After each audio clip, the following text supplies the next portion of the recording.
Buenas noches, queridos hermanos y hermanas de la Iglesia Bautista de Conchalí. Probablemente hoy día están esperando el devocional que hemos tenido durante estas últimas semanas, el devocional que es Esperando nuestra Pascua, con las ilustraciones, las diapositivas que he estado mostrando. Pero ya vamos a dejar esos 11 devocionales atrás. Vamos a comenzar una nueva etapa, ¿ya?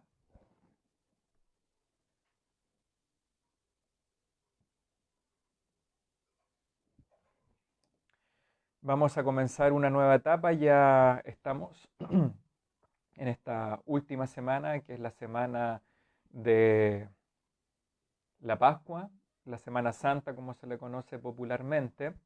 Así que ya hemos esperado nuestra Pascua durante 11 devocionales, durante 11 mensajes.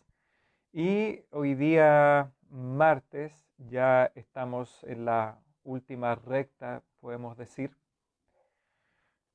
ya no preparándonos para la Pascua, sino ya viviendo este tiempo especial de la Pascua de Resurrección. Así que he querido hacer algo no tanto como el devocional que hemos hecho los últimos 11 días cuando terminamos con el pariente, sino ya hacer propiamente tal un mensaje, una enseñanza desde la escritura, desde la palabra de Dios. Eh, Me quedaron muchos temas ahí pendientes en esta serie Esperando nuestra Pascua. Probablemente ya quedarán para el próximo año. Había muchos otros puntos como el cordón, el pez, el rey, el profeta, el siervo, la entrada, la cena, etc. Pero eso lo dejaremos ya para nuestra próxima Pascua el próximo año. Así que, ¿cuánto anhelaría poder estar con ustedes? Ahora sería como una reunión de día jueves, donde estaríamos 9 hermanos reunidos. ¿Ya? Ahí, según los iconos, me parece ver al hermano Hugo, a mi padre, Milton o Cecilia, Cristian, Scarlett, el hermano Manuel, Evelyn, me imagino también, Lorena, Jimena, Claudia y Marlir, ¿ya? Así que por lo menos tenemos, y Vanessa también, ahí fue la primera que se conectó. Y la hermana Alicia Gutiérrez, que está acá en el teléfono, cada vez que estoy yo entregando estos devocionales en vivo, la hermana Alicia Gutiérrez se conecta con nosotros no por Facebook ni internet, sino que vía telefónica. Así que, hermana Alicia, nos alegramos de que nos pueda seguir acompañando. Como algunos saben, eh, la hermana Alicia Gutiérrez, quien está escuchando, ayer tuvo, o anteayer, la partida de su hermana mayor, que está en la presencia del Señor. Ella era su hermana que vivía allá en Temuco, en el sur. eh, Le faltaba muy poquito para llegar a los 100 años de edad, así que ella se ha evitado, Dios le ha evitado a su hermana mayor tener que enfermarse, tener que sufrir, probablemente con esta epidemia que estamos viviendo, pero ella partió a la presencia del Señor por causas naturales. Obviamente ya era una, una ancianita, una abuelita, así que por lo que nos contó la hermana Alicia, ella ya partió al Señor sin mayor sufrimiento que el de tener que cerrar sus ojos y ser recibida por el Señor allá en su presencia. Así que la hermana Alicia me comentó hace poco que le dijera a ustedes, a los hermanos y hermanas que la han llamado por teléfono, que la han animado, que la han acompañado por vía telefónica.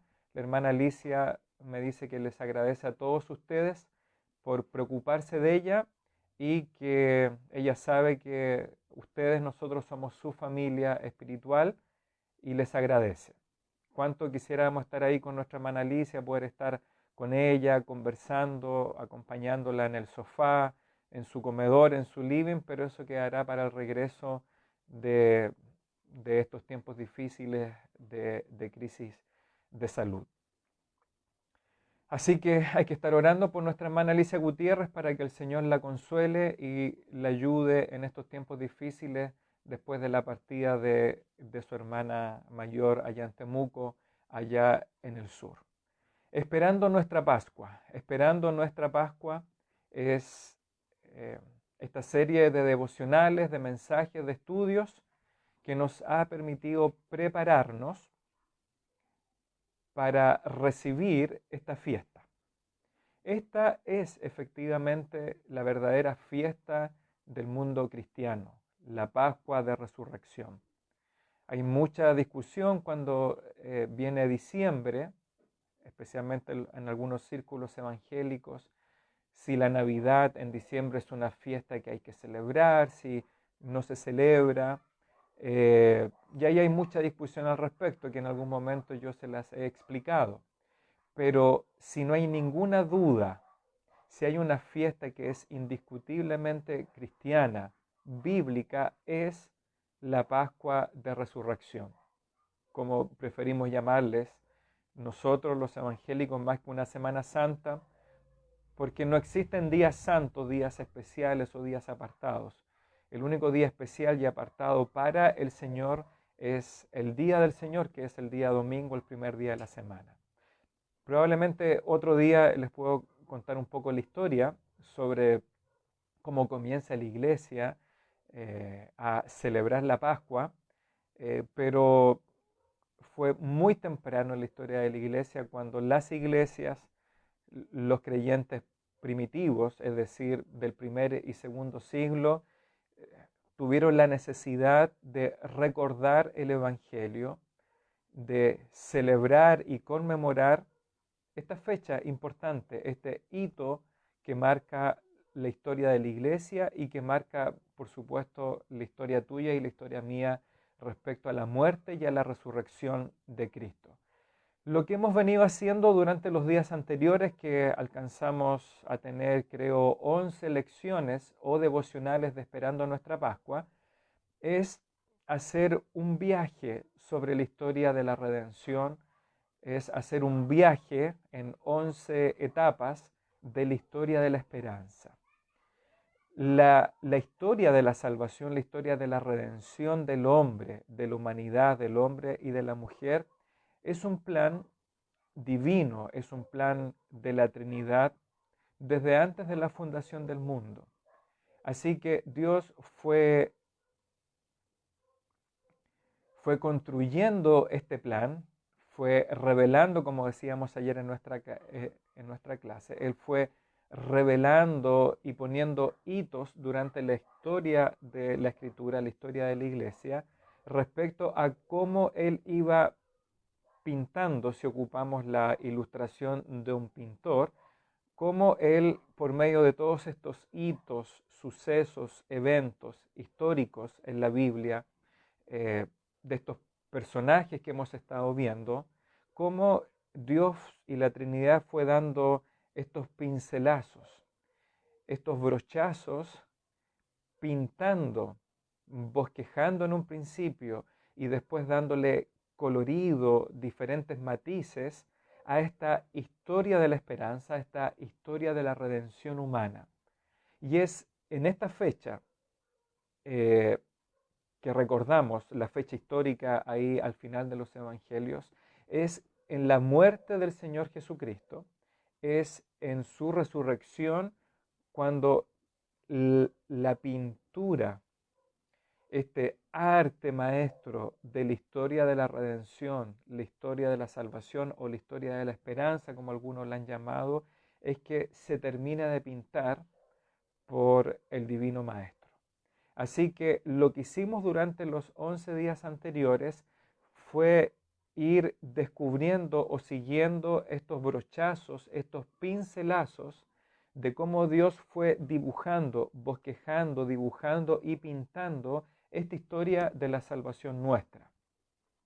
Así que ya en esta última semana, de martes a domingo, ya lo que vamos a hacer nosotros no es descubrir los pincelazos, los brochazos del pintor divino, sino ya es alejarnos un poco y ver el cuadro, poder contemplar el dibujo final, la obra final, la escultura final de la historia de la redención.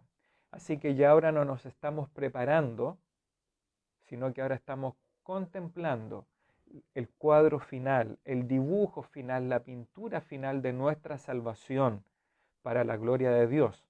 Así que nos preparamos, ahora estos días vamos a contemplar con el propósito de adorar a nuestro Salvador y a nuestro Redentor. Vamos a irnos ahora a la última semana,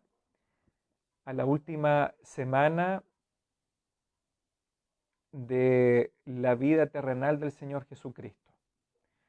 El día domingo, el último domingo antes que Él muriera y resucitara, es decir, el domingo anterior a su resurrección, nos dicen los 4 evangelios que el Señor Jesucristo entró a Jerusalén, que es lo que es conocido en el mundo cristiano como el Domingo de Ramos, ¿ya? Pero ese último domingo antes de la resurrección, lo que hace Jesucristo es entrar triunfalmente a Jerusalén, sentado en un asno, en un burrito. Él entra triunfalmente a Jerusalén y lo que hace la mayoría del pueblo presente judío ahí en Jerusalén, que se estaban preparando para la fiesta judía, la fiesta de la Pascua y de los panes sin levadura, ellos ven en la figura de Jesucristo la entrada de este libertador, de este Mesías. Y ellos como un símbolo de gratitud, de celebración, es que ellos toman estas ramas de palmera, estos ramos, y los extienden delante de la entrada triunfal de Jesucristo. Y ahí es donde conocemos esta exclamación, Hosana, Hosana, hacia la persona de Jesucristo. Pero como lo han dicho y lo han ilustrado tantos pastores, predicadores, aquellos que ese domingo estaban diciendo Hosana, alabando, recibiendo y aclamando a Jesucristo como un Mesías político, un par de días después ellos estarían gritando como el populacho, diciendo crucifícale, crucifícale. Así que estamos en esta última semana. Ya Jesucristo entró triunfalmente a Jerusalén. El día lunes lo que hace Jesucristo es ir al templo, purificarlo cuando expulsa a los ladrones, a los que están especulando con esta fiesta de la Pascua, la fiesta de los panes sin levaduras, como estudiamos. Así que en algún momento de esta última semana es que nos encontramos acá en esa última noche del Señor Jesucristo, con sus discípulos, con sus apóstoles, ¿ya? Así que estamos en esta última semana, recuerde, contemplando, ya no nos estamos preparando, sino que contemplando, mirando y disfrutando esta escena final de la historia de la redención, de la salvación y de la esperanza. Ya, si usted tiene su Biblia, vamos a estar ahí en Juan capítulo 13. Juan capítulo 13.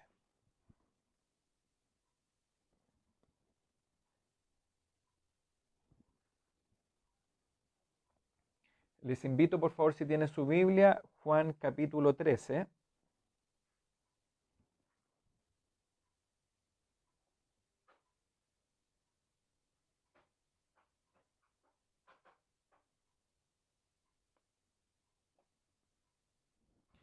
¿Tiene su Biblia ahí? Juan capítulo 13. Para contextualizar un poco, ya les dije que Jesús está en la última semana de vida antes de morir en la cruz y de resucitar. Ya en esta última semana antes de ir a la cruz del Calvario, Jesús, nos dice aquí el capítulo 12, deja de tratar con las multitudes.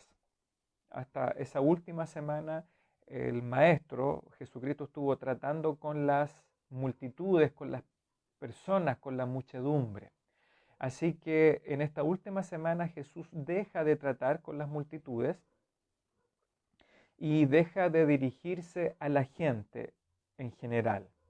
Ahora Jesús se comienza a preocupar de el pequeño grupo de seguidores que tiene, los discípulos y otros más, y el maestro ahora se enfoca precisamente en ellos, en sus discípulos, ¿ya? Así que en esta última semana él deja a un lado las multitudes, la muchedumbre, y ahora se enfoca en sus discípulos, en sus seguidores. Y eso es lo que nos dice Juan, versículo 12, verso 36 y 37. Ya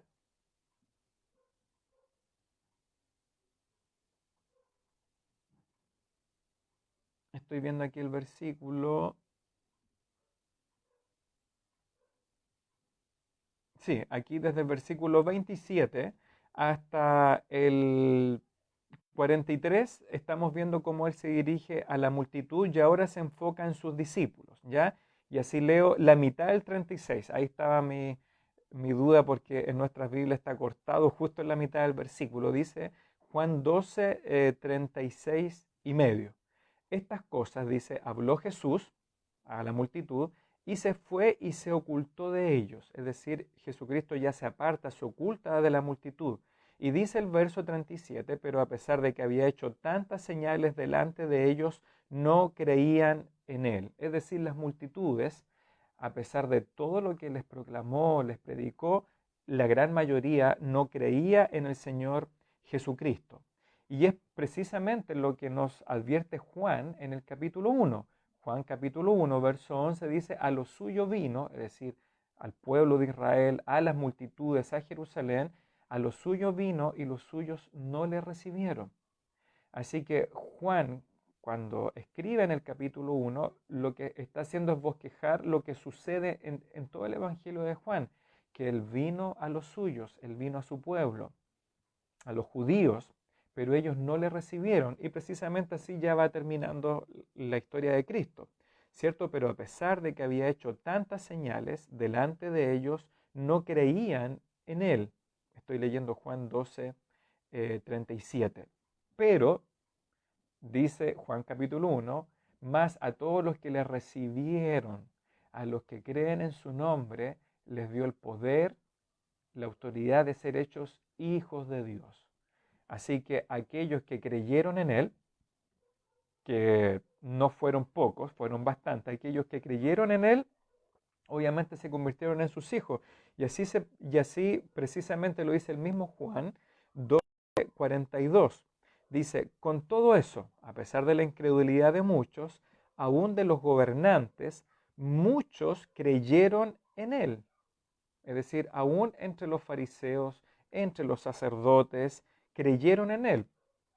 Solamente, o sea, como resumen, tenemos a José de Arimatea, uno del Sanedrín, y también a Nicodemo, entre muchos otros. Así que ellos creyeron.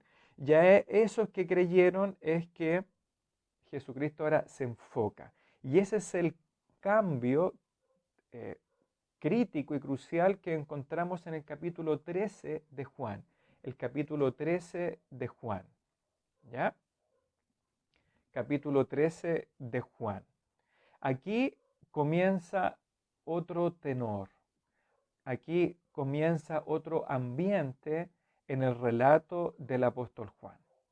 Capítulo 13 dice así, antes de la fiesta de la Pascua, sabiendo Jesús que su hora había llegado para que pasase de este mundo al Padre, como había amado a los suyos que estaban en el mundo, los amó hasta el fin. Desde Juan capítulo 13 hasta el final del Evangelio de Juan, es decir, casi la mitad del Evangelio, se enfoca el evangelista Juan en la última noche del Señor Jesucristo. Juan, capítulo 13, hasta el 17, 18, está enfocado exclusivamente en esa última noche. Y por eso que podemos decir que esta serie de devocionales que vamos a estar viendo este par de días es la última noche. A veces pensamos en la última cena, pero la última cena que tuvo Cristo con sus discípulos es un evento entre varios otros que suceden en esa última noche. Así que hasta el capítulo 12, Cristo está tratando con la muchedumbre, con las multitudes. Pero en el capítulo 13 de Juan, el Señor Jesucristo comienza a enfocarse en los suyos, en sus discípulos. ¿Ya? Voy a ir a Lucas 22 para contextualizar un poco qué es lo que está sucediendo aquí en Juan capítulo 13. Así que vayamos a Lucas 22. Lucas 22. Y aquí hay una antesala a esta última noche. Y la antesala es el complot de Judas para traicionar a Jesús. Hay un complot de uno de sus apóstoles, elegidos por el mismo Cristo, para traicionarle. Y así dice Lucas 22, verso 1. Estaba cerca de la fiesta de los panes sin levadura, que se llama la Pascua. Y los principales sacerdotes y los escribas buscaban cómo matarle a Jesús porque le tenían temor al pueblo, a la multitud. Y entró Satanás en Judas, por sobrenombre Iscariote, el cual era uno del número de los 12. Es decir, Judas Iscariote era uno de los 12 apóstoles, de los 12 elegidos. Lucas 22:4. Y Judas, fue y habló con los principales sacerdotes y con los jefes de la guardia de cómo se lo entregaría. Ellos, estos sacerdotes, se alegraron y convinieron, hicieron un trato para darle dinero a Judas. Y él, Judas, se comprometió y buscaba una oportunidad para entregárselo a los sacerdotes a espaldas del pueblo. Así que antes de esta última noche hay una antesala, hay un complot. Y Judas ha complotado, ha hecho una alianza con los sacerdotes, con los enemigos, los principales sacerdotes, los principales enemigos de Cristo. ¿Para qué? Para traicionar a su maestro. Probablemente Judas caminó con Cristo durante 3 años aproximadamente. Estuvo con él, le acompañó en las noches, él fue testigo de los milagros. De hecho, Judas estaba a cargo hasta de los dineros que juntaban los apóstoles, los discípulos, para ayudar a otras personas y también para los gastos que requería el ministerio de Cristo durante esos 3 años. Hay un complot. Pero después, ya en este último día, comienza la preparación de la cena de la Pascua. Usted recordará que estudiamos de manera breve lo que era esta fiesta judía que debía realizarse una vez al año. Y aquí vemos a Jesús con los suyos guardando la ley y celebrando la Pascua, la cena pascual, el cordero que lo sacrificaban los sacerdotes en el templo, se derramaba su sangre y celebraban también la fiesta de los panes sin levadura. Y así dice Lucas 22:7. Lucas 22:7. Llegó el día de los panes sin levadura, en el cual era necesario sacrificar el cordero de la Pascua. Y Jesús envió a Pedro y a Juan, que eran 2 de los discípulos más cercanos, y les dijo: id, preparadnos la Pascua para que la comamos. Ellos le dijeron: ¿dónde quieres que preparemos esta comida? Ya era una comida ya más sofisticada, con más preparación que la que nos encontramos en Éxodo capítulo 12. Y el Señor les dice así: he aquí, cuando ustedes entren a la ciudad de Jerusalén, les va a salir al encuentro un hombre que lleva un cántaro de agua, una vasija. Síganle hasta la casa donde él va a entrar y díganle al padre de familia de esa casa: el maestro te dice lo siguiente: ¿dónde está el aposento o dónde está el cuarto donde he de comer la Pascua con mis discípulos? Y él, el dueño de casa, les va a mostrar a ustedes un gran aposento alto ya dispuesto. Preparen allí la comida. El aposento alto es un segundo piso, un cuarto, un salón bastante amplio para que ellos preparen y participen de la cena pascual. Fueron pues y hallaron como les había dicho. Y ellos, Juan y Pedro, prepararon esta última cena pascual, los panes sin levadura, para participar. ¿Ya? Y mire cómo termina el relato de los preparativos y del comienzo de la cena. Dice así Lucas 22:14. Y cuando era la hora especificada en la tarde para esta cena, dice que el Señor se sentó a la mesa y con él se sentaron los apóstoles, los 12. Y el Señor les dice lo siguiente: cuánto he deseado comer con vosotros esta Pascua antes que yo padezca o antes que sufra. Cuánto he deseado comer con ustedes esta Pascua, esta cena, antes que yo sufra, que yo padezca. Esta última noche de pasión, de sufrimiento, de traición, de juicios, de golpes, de tortura durante toda la madrugada, la mañana, el mediodía siguiente. Y el Señor Jesucristo le dice a los suyos: cuánto he deseado comer con ustedes esta Pascua, esta cena, antes que yo sufra por ustedes.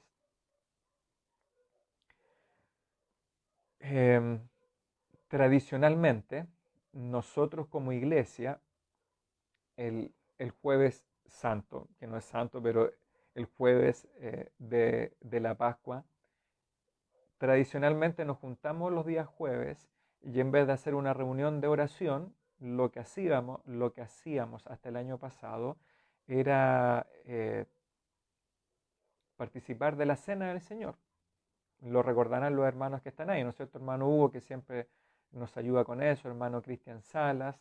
Y el día jueves era un tiempo muy especial porque traíamos a colación este relato de la última cena, la última noche, y estábamos juntos participando y a veces después partíamos el pan, comíamos algo rico, compartíamos. Y hermano, hasta el año pasado no nos dábamos cuenta de que esto tan rutinario, tan normal, incluso ya tradicional en nosotros, eh, era algo que se nos podía arrebatar de un momento para otro. De hecho, este día jueves no nos vamos a poder congregar, no nos vamos a poder reunir, no vamos a poder participar de la cena del Señor como era costumbre. Y este día jueves, para muchos, yo sé que no para todos, porque muchos teniendo la oportunidad de congregarse ese día jueves de Pascua, preferían hacer otras cosas, ¿ya?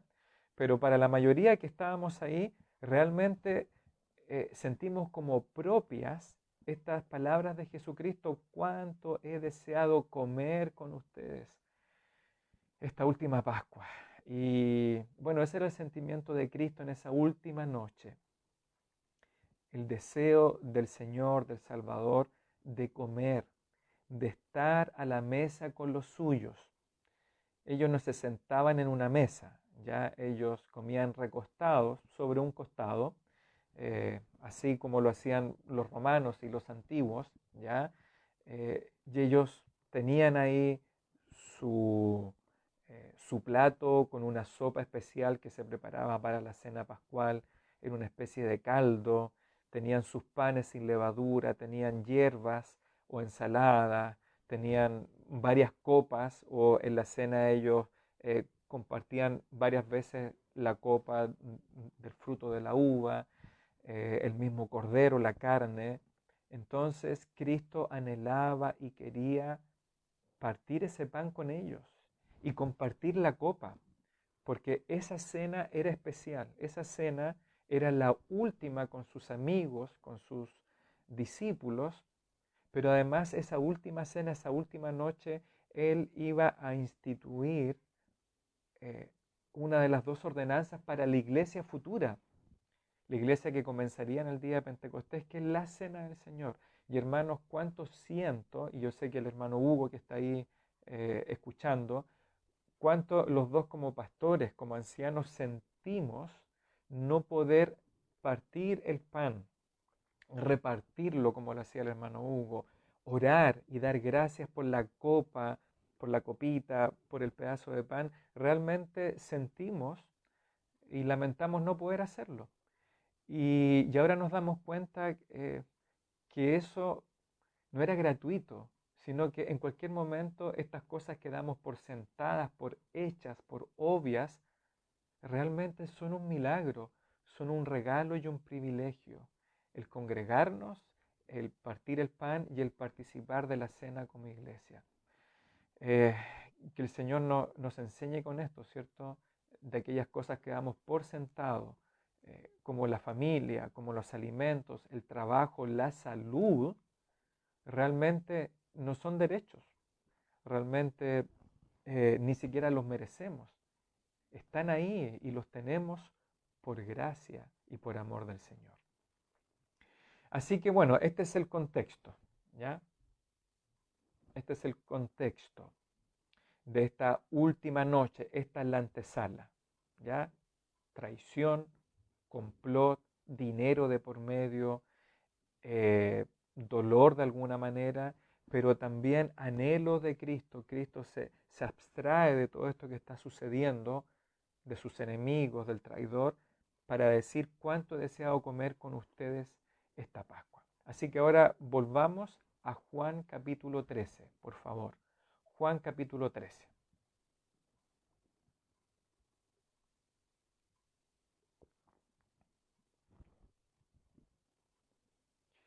Juan capítulo 13.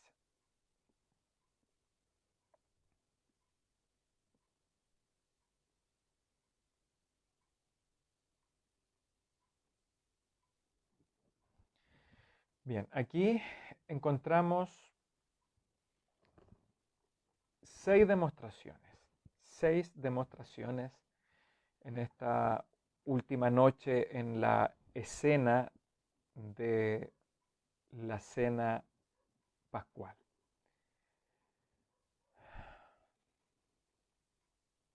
Aquí el apóstol Juan, el evangelista Juan, que es el cuarto evangelista, nos está contando el relato de esta última noche desde otra perspectiva a lo que hace Mateo, Marcos y Lucas.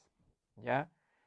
Según los eruditos, tempranamente comenzó a circular en la iglesia después del día de Pentecostés, en las primeras décadas, comenzó a circular entre las iglesias el Evangelio de Mateo, de Marcos y de Lucas. Y después de tener estos 3 evangelios o estos 3 relatos de la vida de Cristo, se supone que Juan, el discípulo amado, quien está en esta última cena, escribe su evangelio. Y como él ya tenía conocimiento de lo que Mateo, Marcos y Lucas habían descrito y habían relatado de toda la vida de Cristo con diferente énfasis y matices, entonces Juan de alguna manera, guiado por el Espíritu Santo, pero por su propia experiencia humana, él dice, voy a contar mi historia con Jesús, con el Maestro, voy a contar mi historia y voy a añadir detalles y sucesos que los otros 3 evangelistas omitieron en sus relatos, ¿ya? Por eso que el evangelista Juan, en el cuarto evangelio, prácticamente la mayoría de su obra, él nos da nuevos antecedentes, nuevos detalles, eh, momentos, sucesos, milagros que no lo cuentan ni Mateo, ni Marcos, ni Lucas. Y eso se ve aquí en el capítulo 13, ¿ya? De hecho, Juan ni siquiera da detalles de esa última cena, porque Juan dice, bueno, Mateo, Marcos, Lucas ya dieron varios detalles de la copa, del pan, del himno que se canta al final. Así que Juan dice, como tengo 3 relatos y la iglesia tiene 3 relatos, yo voy a añadir lo que yo vi esa noche, lo que vieron mis ojos, lo que palparon mis manos, lo que escucharon mis oídos, como lo dice Juan en su Evangelio y también en su primera carta. ¿Ya? Así que aquí Juan nos da un relato de intimidad con el Maestro. Juan lo que hace con los lectores de su Evangelio y con nosotros es que él está viendo una escena, está viendo un cuadro, como si fuese una obra de teatro. Y nosotros somos los espectadores y los testigos. Pero más que eso, lo que hace el evangelista Juan es tomarnos y nos introduce en la escena. Nos introduce, nos toma y nos pone en el mismo acto. ¿Ya? Esa es la maravilla y lo especial del relato de Juan. Juan nos convierte en testigos del drama de aquella última noche. ¿Ya? Es decir, no solamente estamos leyendo lo que sucede, sino de alguna manera, y yo le recomiendo que haga este ejercicio, que lea el Evangelio de Juan, del 2 hacia adelante por lo menos en estos días, y él nos toma y nos pone ahí. Es como esto, Jesús te está diciendo a ti y me dice a mí, vengan, ¿ya? Vengan, ubíquense aquí, detrás del telón, detrás de la puerta si quieren, miren, escuchen lo que sucede en este cuarto, que es el aposento alto, donde están participando de la cena. Acérquense, calladitos, en silencio, incluso, dice Juan, yo digo, no es que lo dijo ahí en el Evangelio, pero es como si él nos dijera, vengan, sientan los pensamientos del Maestro, conmuévanse con las emociones de Jesús. Es casi la invitación de Juan a poner nuestro rostro, nuestra cabeza en el pecho del Señor Jesucristo, que es lo que Juan hace esa noche. Si ustedes leen los 4 evangelios, ustedes van a ver que el discípulo amado está recostado sobre Jesucristo en esa última cena. Usted dice, ¿cómo? Porque ellos comían de lado, comían acostados, no en una mesa o en una mesa muy bajita. Entonces ellos se ponían como una especie de círculo y cada uno se recostaba en el hombro o muy cerca del otro comensal. Entonces de alguna manera Juan puede hasta sentir los latidos del corazón de Cristo en esa última cena. Y Juan lo que hace es introducirnos en ese momento. Y es como incluso si pudiésemos conocer los pensamientos de Cristo en esa última noche y si pudiésemos sentir las emociones de lo que Cristo está sintiendo esa última noche. Y bueno, no lo digo yo, lo dice aquí Juan, capítulo 13, Juan capítulo 13, verso 1. Antes de la fiesta de la Pascua, esa noche, sabiendo Jesús que su hora había llegado para que pasase de este mundo, del mundo terrenal, al Padre, allá en el cielo, como había amado a los suyos que estaban en el mundo, los amó hasta el fin. Y voy a dejar hasta acá solamente hoy día en la noche, porque la idea no es pasarme de las 9, ¿ya? Voy a dejarlo hasta acá. Pero aquí en Juan capítulo 13, yo veo 6 demostraciones. Uno, la demostración de amor, una demostración de humildad, una demostración de santidad, una demostración de servicio, una demostración de apostasía y una demostración de autoridad. ¿Ya? Una vez que este video quede alojado ahí en la página de Facebook, abajo yo voy a escribir los 6 puntos, las 6 demostraciones, ya para que usted piense los busque en el texto y pueda meditar hasta el día de mañana, ya mañana miércoles.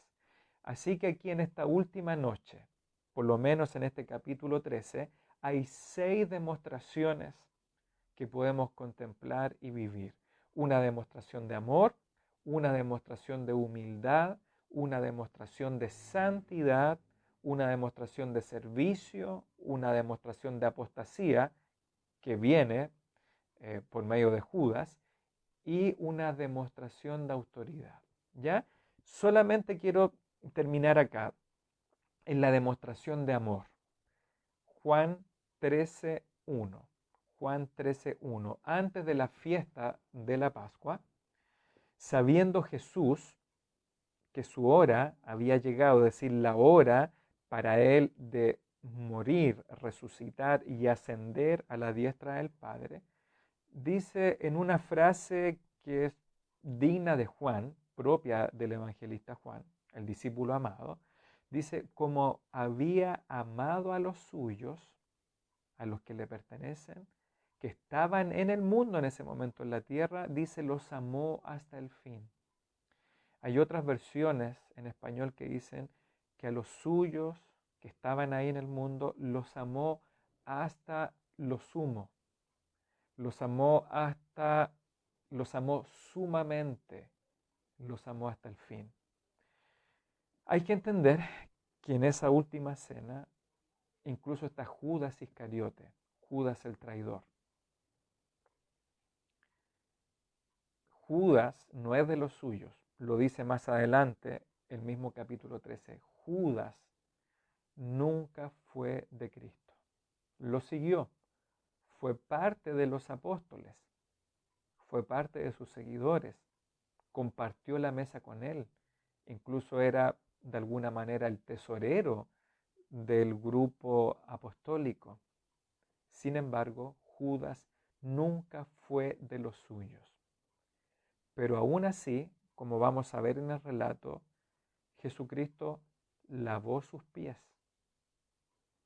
En esa última noche sirvió el Señor a Judas. De hecho, Jesucristo se humilló de alguna manera ante él, lavándole los pies al traidor. Eso es una muestra de amor.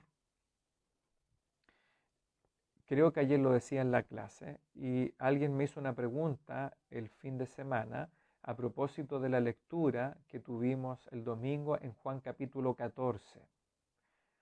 Ahí Juan 14 habla mucho del amor de Cristo incondicional, de los que guardan los mandamientos, muestran que aman al Padre y el Padre les retribuye con amor. Y como decía ayer, el amor de Dios, que es un atributo divino, y más que un atributo, es parte de la esencia, es parte de la naturaleza del Dios Trino, es inescrutable para nosotros. El amor de Dios como parte de su naturaleza es indescifrable. El amor del Dios Trino no podemos escudriñarlo, no podemos trazarlo. Yo sé que los teólogos, los eruditos tienen que hacer su trabajo de definir estos aspectos de Dios. Su trabajo es sintetizarlos, resumirlos, clasificarlos para que usted y yo podamos de alguna manera, como era la discusión, podamos conocer estas cosas, pero a veces más no comprenderlos. Y efectivamente nosotros estamos llamados a conocer el amor del Padre, a experimentar este amor por los suyos, pero difícilmente, hermanos, podemos llegar a comprender cómo después de una vida de pecado de nosotros, desde que nacemos hasta que llegamos a la cruz de Cristo, hemos ejecutado los peores pecados en contra de la santidad y de la justicia de Dios.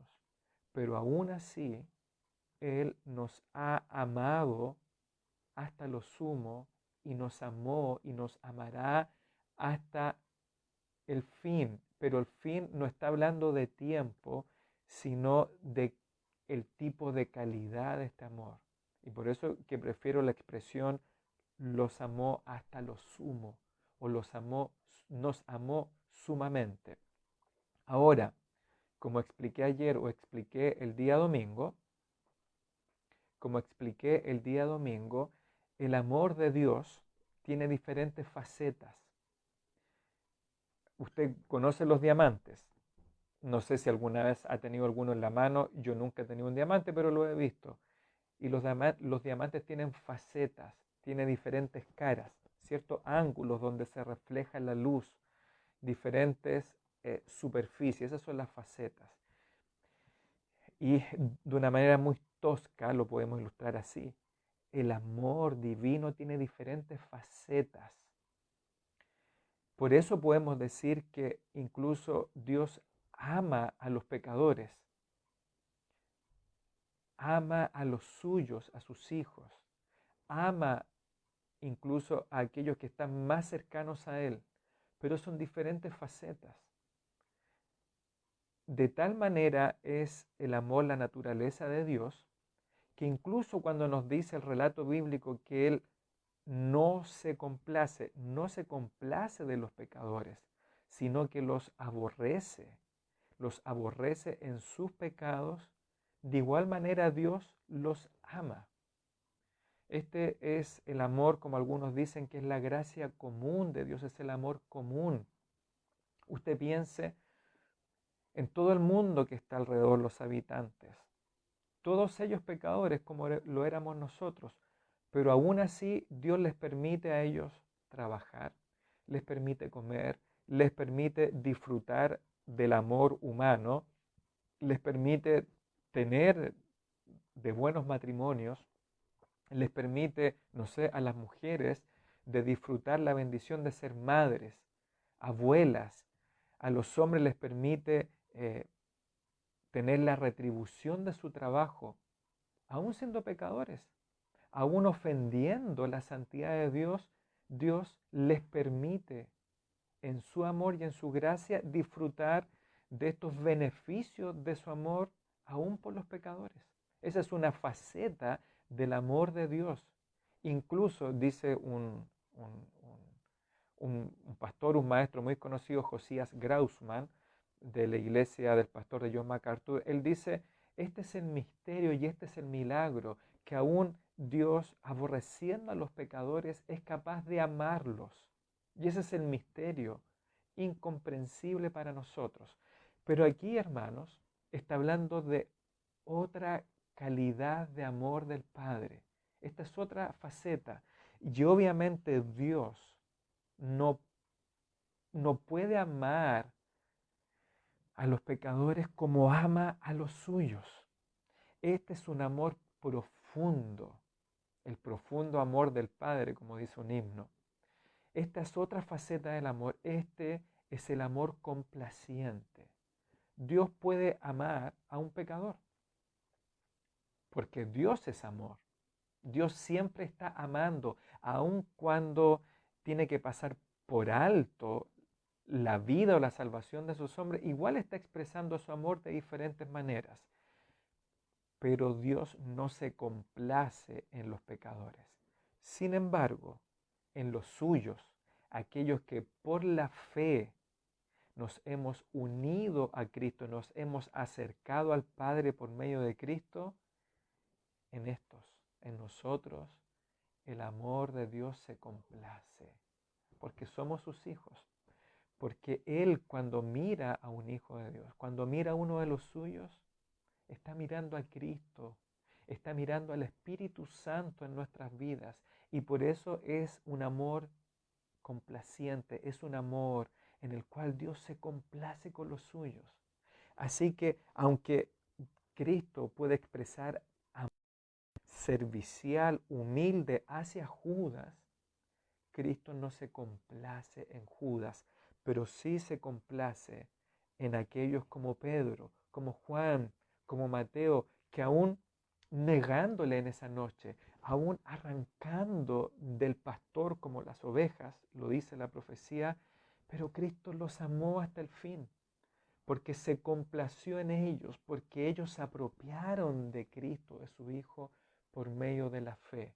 Y por eso se explica la diferencia. ¿Cómo puede amar a Judas y al mismo tiempo amar a los suyos? Porque son diferentes aspectos del amor. Y voy a terminar con esta frase o este suceso que ilustra este amor. En 3 oportunidades, si mal no recuerdo, el Dios Padre dijo lo siguiente del Hijo, en el bautismo, en la transfiguración. Él dice, este es mi Hijo amado, en el cual tengo complacencia. Ese amor del Padre, profundo, cercano e íntimo, que se complace en la persona de Cristo, esta es una demostración de amor por usted y por mí. Es decir, el Padre se complace, nos ama de una manera que se complace en nosotros. ¿Por qué? Porque no ve a Rodrigo como pecador, sino que ve a Rodrigo como santo, como justo, porque ve a Cristo y ve a la justicia de Cristo en mi vida, aunque no lo merezco, pero por medio de la fe y del arrepentimiento, Cristo se ha hecho mío y yo de Él. Por eso, hermano y hermana, si tú eres uno de los suyos, bueno, Juan 13:1 es una demostración del profundo amor del Padre por ti, un amor que se complace en tu persona. Pero puede que hay algunos de ustedes que están escuchando o que después irá a escuchar este mensaje en YouTube, en Facebook, o quizás en qué momento. Bueno, amigo y amiga oyente, si tú aún no has venido a Cristo en arrepentimiento, si aún, como dice acá, no has creído, Juan capítulo 12, si aún no has creído, bueno, Cristo dice, yo la luz he venido al mundo para que todo aquel que cree en mí no permanezca en tinieblas. Juan 12:46. Así que te invito para que no solamente disfrute de este amor benevolente, de este amor universal, de alguna manera más básico que Dios demuestra con todos, incluso hasta con las bestias, con las criaturas, permitiéndoles vivir y disfrutar de esta creación. Te invito para que des otro paso, para que participes de un amor más profundo, más íntimo, más cercano, este amor de Cristo por los suyos, un amor de Dios que es hasta el fin, un amor que es hasta lo sumo, que tú y yo no merecemos, pero que disfrutamos porque, como hace 2000 años, en un par de días después de esta semana pascual, Cristo fue a la cruz, llevó tus pecados, sufrió el castigo de esos pecados, para que tú y yo podamos disfrutar el amor de Cristo por nosotros, complaciente hasta lo sumo. Oremos, por favor. Padre Celestial, Padre bendito, Padre nuestro, gracias. Gracias porque por medio de la muerte y de la resurrección de Jesucristo podemos encontrar complacencia en ti y tú puedes encontrar complacencia en nosotros, tus hijos, aún imperfectos, aún Señor cuando seguimos cayendo en pecado, pero gracias porque tú te complaces en nosotros, porque Cristo vive en nosotros por medio del Espíritu Santo, por medio de la fe. Gracias Señor porque ya nos hemos preparado para esta Pascua y desde hoy día estamos contemplando esta semana pascual, esta semana de resurrección. Y gracias Padre Celestial porque Cristo, tu Hijo, que sufrió aquella última noche la traición, la negación de Pedro, finalmente, Señor, murió por nuestros pecados y resucitó para nuestra justificación.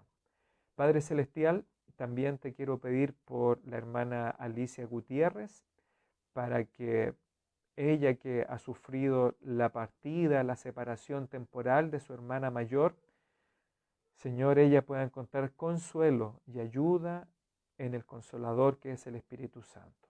Y también, Señor, te pido por la hermana Cecilia Cárdenas, esposa de nuestro hermano Milton, que ella, por lo que me dijo Milton, hoy día fue hospitalizada, fue hospitalizada por los riesgos de su embarazo por la diabetes que tenía muy alta. Así que te ruego por Cecilia para que tú la protejas en el hospital, para que la guardes, para que su bebé pueda estar sanito en su vientre y la hermana Cecilia pueda estar ahí, eh, quizás el mejor lugar donde estará monitoreada, vigilada y cuidada por el personal médico. Te pedimos por la hermana Alicia y por la hermana Cecilia, en el nombre de Cristo Jesús. Amén. Bien, hermanos, gracias por estos casi una hora de poder compartir juntos. Mañana miércoles vamos a seguir contemplando la Pascua, contemplando todo lo que Cristo hizo por nosotros y les invito porque voy a estar enseñando Juan capítulo 13, 14, 15, 16 y 17. Así que para que usted venga preparado, lea estos pasajes y mañana voy a estar proponiéndoles lo que vamos a hacer el jueves, viernes, sábado y domingo. ¿Ya? Si vamos a estar en nuestras casas estos días, para algunos que siguen trabajando en la oficina o en sus trabajos, bueno, son días de estar en casa, días festivos, bueno, por lo menos que dediquemos una hora o 45 minutos del jueves, viernes, sábado, domingo para celebrar, para contemplar y adorar a Cristo en esta Pascua de Resurrección. Y les voy a tener una sorpresa, ¿ya? No se las voy a contar todavía, pero tengo un mensaje hecho específicamente para nosotros como iglesia de una persona muy especial, ¿ya? No les voy a contar más, pero es una sorpresa, así que prepárese porque uno de los 4 días vamos a tener una predicación, un mensaje de alguien muy especial para nuestra iglesia bautista de Conchalí. Así que prepárese porque mañana voy a estar proponiendo las actividades para esta Semana Santa o esta Pascua de Resurrección, ¿ya?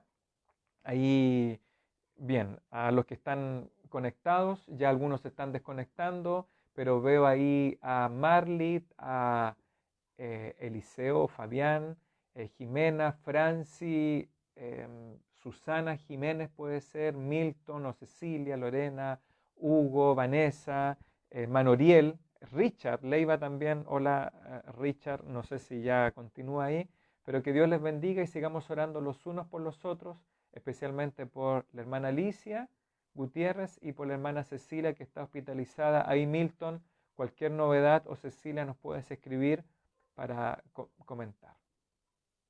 Que Dios les bendiga. ¿Ya? Hasta mañana.